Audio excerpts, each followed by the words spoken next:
The year was 2143. Earth was tired. Humanity needed a fresh start. Project Sanctuary was its name, a bold mission, a desperate gamble. The goal was Kepler 186f, an exoplanet light-years away. It looked promising, Earth-like. 5 astronauts were chosen, carrying the hopes of an entire species.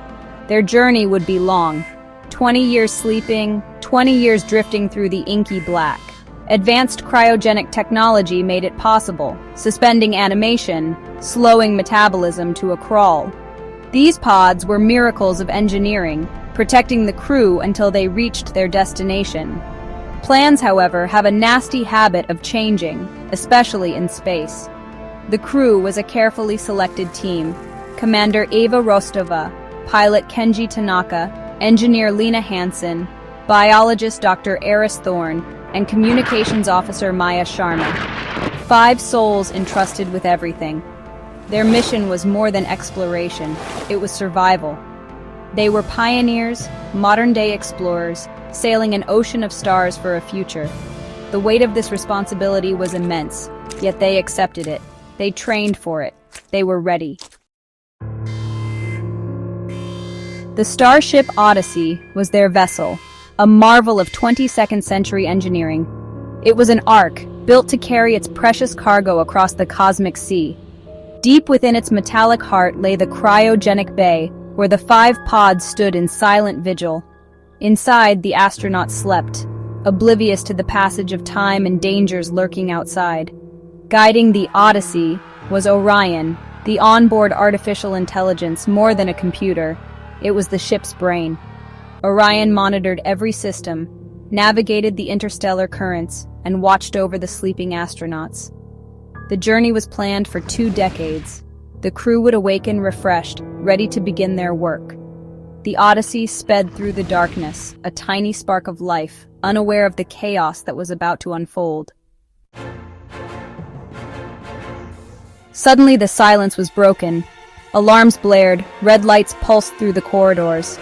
Orion's voice, usually calm, now carried an urgent tone. Emergency. Hull breach detected. The dream had become a nightmare. Their long sleep was over, far too soon. The cryogenic pods hissed, releasing their occupants with a jarring, abrupt return to consciousness. Commander Eva Rostova gasped. Her body ached. Disorientation clouded her mind. One by one, the others awoke. Kenji, Lena, Eris, Maya. Confusion, then fear. The ship was screaming. This was not Kepler 186f. Something was terribly wrong. Micrometeoroid shower. Unexpected intensity. Multiple impacts sustained. The Odyssey was wounded. The crew scrambled from their pods, still groggy, shivering. The effects of premature cryo-awakening were severe, but adrenaline surged. Training kicked in. The ship was dying around them. They were years from their destination, years from Earth. Their mission had just changed. It was no longer about reaching a new world. It was about surviving the journey. Orion, status report. Full damage assessment, now. Commander Eva Rostova pushed through the lingering fog of cryo-sickness. Kenji moved towards the bridge. Lena needed access to external sensors. The team was in motion. Lena and Eris prepared for an EVA, a spacewalk. Outside, the Odyssey was a disaster. Hull plates buckled, antennas sheared off. The ship looked like it had been through a war. Primary navigation was gone. The main communications array, their only link to Earth, was a twisted wreck. Life support was strained. The cryopods were offline, permanently damaged. They were awake for the remainder of the journey, years of it. Eva listened to the reports. The situation was dire, worse than she had imagined. All right, team, we know what we're up against. It's bad, but we're not dead yet. Lena Hansen became their lifeline. The fate of the Odyssey rested heavily on her shoulders.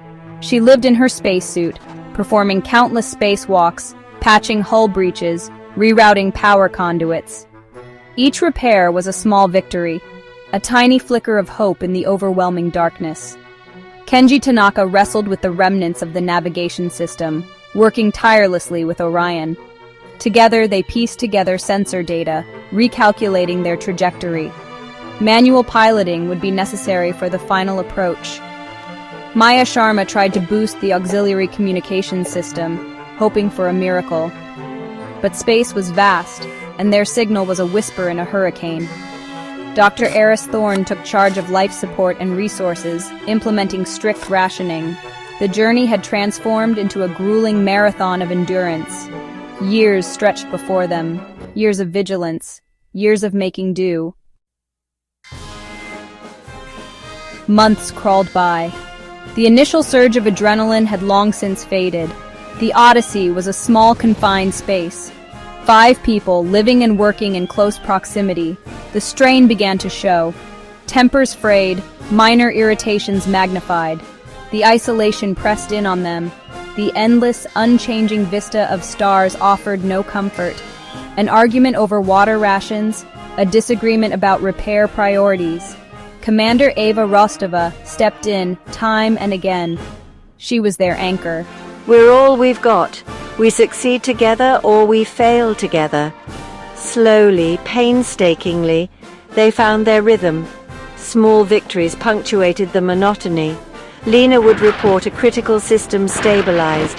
Kenji would confirm a successful minor course correction.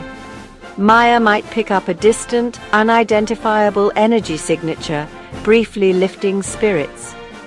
Aris would announce a slight improvement in water recycling efficiency.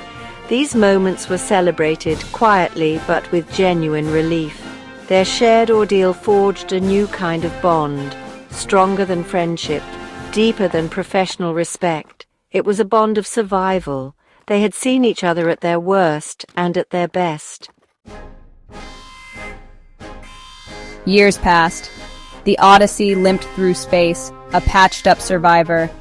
And then, one day it appeared. A tiny speck of blue in the ship's main viewport.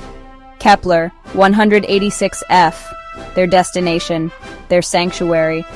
Kenji Tanaka was now permanently stationed at the helm. He flew the Odyssey by hand.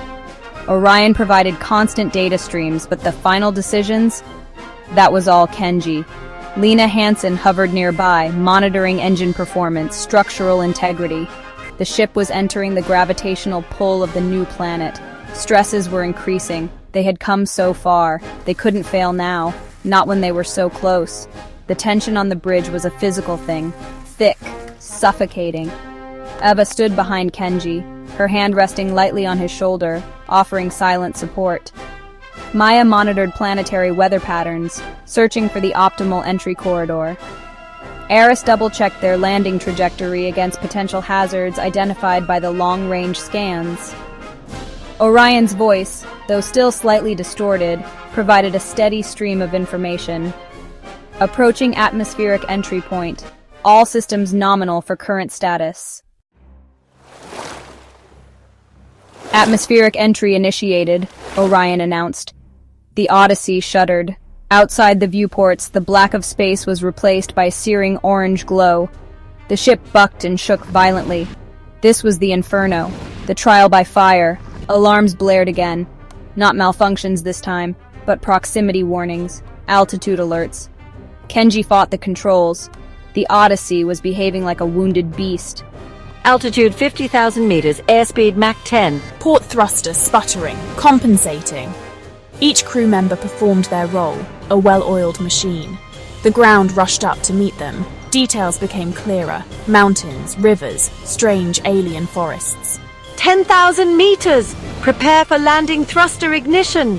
Kenji's hands flew across the controls. The ship groaned in protest. Then a final powerful burst from the landing engines. A bone-jarring jolt. And then silence. A profound, ringing silence. They were down. They had made it. Against all odds. They were on Kepler 186F. For a long moment no one spoke. The silence was broken only by the soft hum of internal systems. Orion status? Landed, the AI replied. All primary ship systems stable. Atmosphere analysis complete. Welcome to Kepler 186F, Commander. A wave of relief washed over them. They ran through the post-landing checklists. The airlock cycled. Pressure equalized. Commander Eva Rostova stood before the inner hatch. She took a deep breath. This was it, the culmination of decades of planning. The hatch irised open, revealing not the cold, sterile interior of a landing bay, but a new world. Eva stepped out first. Her boots crunched on alien soil, a fine, reddish dust.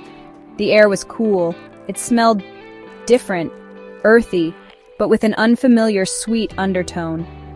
The light from the new sun, slightly redder than Sol, cast long shadows. Strange, tall plants with vibrant purple foliage reached towards the sky. In the distance, mountains with snow-capped peaks pierced the clouds. The rest of the crew followed. Kenji, Lena, Aris, Maya. They stood together, 5 tiny figures in a vast, new landscape. Tears welled in Aris's eyes. Kenji let out a whoop of pure joy. Lena simply stared, a slow smile spreading across her face. Maya knelt and touched the ground. Eva felt a single tear trace a path down her cheek. It wasn't a tear of sadness, or even relief. It was a tear of profound, overwhelming hope. Project Sanctuary had begun. Humanity had a future.